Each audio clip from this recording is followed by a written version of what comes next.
So Kevin O'Connor at The Ringer said that OKC might trade Steven Adams, Schroder, Gallinari, just make everybody available for trade talks, basically.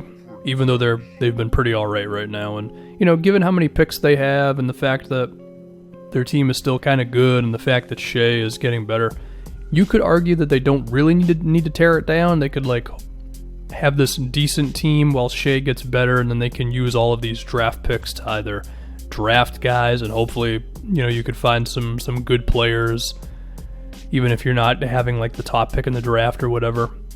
And then you also have all those picks to make trades and stuff. But there's also the avenue of tearing it down, having your own picks be very high, and then you have all these other picks between the Clippers, the Heat, and the Rockets, to where you can work with that, and you still do have Shea improving. So I don't know. I mean, it'll depend on offers and all that. But talking about that now, what is Steven Adams worth on the open market? Well, the one team I have talked about a little bit before with him is Atlanta, but part of me also believes, given his salary and what it would take to get him, I feel like Atlanta would probably just hold off and just keep on going for the Alex Len and whoever else centers, the guys who, they might not be as good as Steven Adams, but the collective of them is good enough to where it's okay, and you save a lot of money.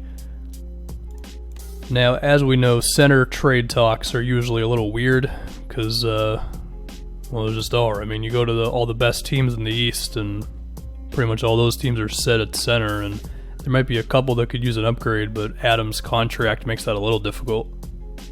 I mean, do the Wizards want Steven Adams? They'd have to trade expirings to get him. I don't know. He's a good player. Maybe he would be the guy who could really get them going, especially when John Wall comes back. He could set screens for him and stuff, but I don't know. If the Blazers wanted to just move on from Whiteside and just flip him for Steven Adams, then you have Adams and Nurkic as a thing for next season. I guess if you just wanted a desperation move, they're 5 games under 500. You got to think if they want to try to turn the season around now, or just kind of be screw it, we're not good. I kind of feel like they're going to go for the first option. I mean, maybe the Spurs could use Steven Adams, but I don't think OKC is going to take back DeRozan or Aldridge, and after that move gets a bit more difficult. I mean, technically the Warriors could trade for Steven Adams if you match D'Lo's contract, but I'd rather just have D'Angelo Russell than Steven Adams, if I'm honest. So, I can't find a perfect move for Adams. I'm sure there is one that I'm just not seeing. What would be a realistic return for Adams, in my opinion? I mean, I don't think you're going to get a first and a young player. I don't even know if you should expect either one of those, to be honest. I mean, it might just be flipping a couple contracts, or maybe there's some seconds. Maybe it's a protected first. Maybe it's a first from a team that's really good and they're a little more fine with letting it go, or something like that. I really don't think a return for Steven Adams is going to be something really eye-opening. If we move on to Gallo, I think Gallo's trade thing would be pretty damn interesting. I think he could fit into a lot of teams. There is some fear with his contract. I mean, if you're trading for him, you probably want to take him, keep him. The second thing is his injury history is not perfect. He was healthy last season. He's looked good so far this year, but he has gotten hurt quite a few times in his career. But if he's healthy for you, it's a dude who can make shots and probably give you, about 20 points a game if you really give him the green light. So that's a nice guy to have. And I think defensively, I don't think he's going to murder your team if he's on it. I mean, maybe he would, but I feel like you could survive with him.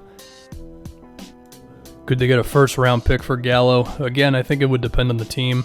I mean, I'm basically saying what I said about Kevin Love for Miami. I think the fit works. I think the salaries can definitely be matched. But Miami's... They don't have a lot of picks to go around, so they'd have to be pretty selective with them, and they also might not be allowed to trade this year's because of the Stepien rule. I don't totally know. I did mention this in the Aaron Gordon video. I figure I'll just do it again. Gallo for Aaron Gordon straight up. I think it makes a world of sense for the Magic, for OKC, I don't know. I mentioned the Blazers with Steven Adams. Of course, they've been linked to Gallo as well. The contracts are still there with Bazemore and whatever else. I mean, you want to roll out Gallo and Melo? That might be a little scary, but I don't know. Between those two, Dame and CJ, maybe offensively it would just be really, really good. And then, I don't know, maybe. If we look at Phoenix, I mean, they've been talked about with Kevin Love a little bit. And, you know, the Tyler Johnson deal comes pretty close to Gallo's money. And I think the T-Wolves would be interesting. The fear there is they kind of need Jeff Teague. I mean, I don't know. Jeff Teague, he's pretty blah at this point. But do they have another point guard, really? I mean, I know they've given Wiggins the ball a little bit, but...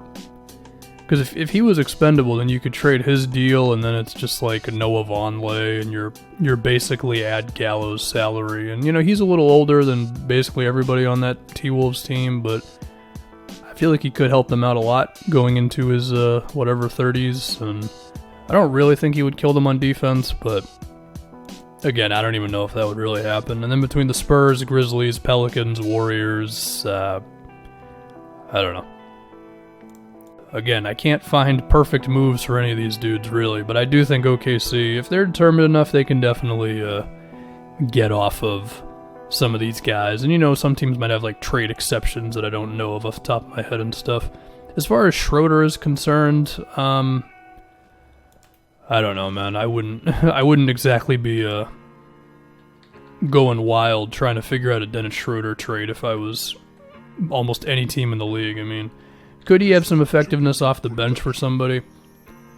Yeah, potentially. I mean, he's been, can we say, a little better this season than he was last year? I mean, I don't know. He's still not that efficient. He's still not much of a playmaker, but he can make shots and he can play in big situations and occasionally, like, not suck for you. So, I don't know. I think this is about all I have on OKC for their potential guys. I mean, there is still the Chris Paul potential trade. I mean, I mentioned the Wolves, and that trade is there. Gorgie Dang and Jeff Teague's contract, boom, that matches Chris Paul's salary.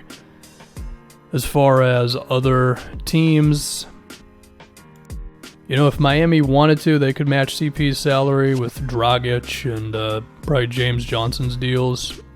Maybe like a 3 players going to the Thunder if they didn't want to give up Dragic. It's an idea. I mean, anybody taking on Chris Paul needs to understand his salary and his injury stuff, and also the fact that he's Chris Paul and he's a control freak. But, you know, they were linked to CP a little bit. So yeah, that's about all I got. We'll just see what happens. I mean, again, even if OKC does not move anybody, I don't think that means that this season is like a waste for them. Shea is getting better. I think there's value in not sucking. I really do. I don't think every single team that's kind of blah needs to immediately tank, especially if you have a crap ton of picks. One young player who looks like they could become a star, and some vets who I would assume can just hold on being pretty good for a while. But of course, tanking can work if you do it right. I mean, while the Grizzlies did not technically tank, they did get the second pick, which you could still do if you were OKC and you decided to bottom out today. And then you could end up with your own version of Ja Morant or whatever. So, you know, it can go either way. It's just whatever way you choose to go, just be good at it, pretty much, you know. Is there anything else that I can say about OKC?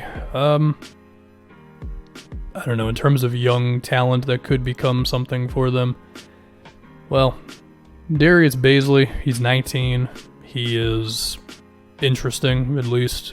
Tall dude who has some ball handling stuff, but when we talk about his shooting, his general feel for the game, and, you know, consistency, whatever else, those are things with him. He's 19, you know. We'll see with him. And they got a whole bunch of other young dudes, Hamidou Diallo and other guys, and I don't know if they're good or not. The next few seasons are going to be very interesting for these guys, and I guess depending on what the future looks like for them, it could really start this trade season.